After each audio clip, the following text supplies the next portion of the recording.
చౌకీదార్ అంటాడు, ఏమనంటే నేను సన్యాసిని అంటాడు. నోట్ల రద్దు దగ్గర నుంచి మొదలు పెడితే ఎంత బ్లండర్ మిస్టేకో మీరే చూడండి మిత్రులారా.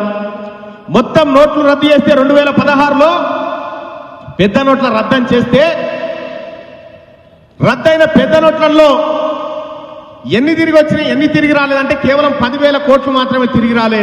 కొత్త నోట్లు ముద్రిస్తేందుకు 12,000 కోట్లు ఖర్చు అయింది. మీదికే 2,000 కోట్లు లాస్. ఇది నేను చెప్తున్న మాట కాదు, ఆర్బీఐ చెప్తున్నటువంటి మాట, రిపోర్ట్ ఇది.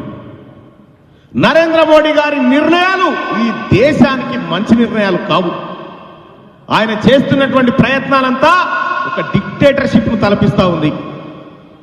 ఈ దేశంలో ప్రజాస్వామ్యం రక్షించబడాలన్నా కాపాడబడాలన్నా అది కాంగ్రెస్ పార్టీతోనే సాధ్యం. కాబట్టి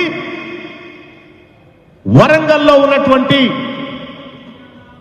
ప్రజా సమూహం అంతా కాంగ్రెస్ పార్టీకి అండగా నిలబడండి. పెద్దలు కడియం శ్రీహరి గారు, ఇక ఆయన గురించి కూడా నిన్నయాల కేసీఆర్ మాట్లాడుతూ ఉన్నారు. కడియం శ్రీహరి గారు పార్టీలను నమ్ముకోలే, ప్రజల్ని నమ్ముకొని బతికినటువంటి బిడ్డ.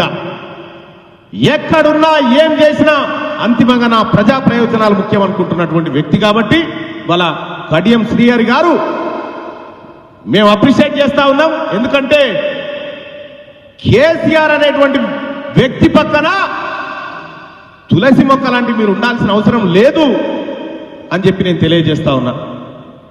రేపు పొద్దుగాల మొన్ననే మా తీర్మార్ మల్లన్న టీం సర్వే నిర్వహించింది వరంగల్కి సంబంధించి.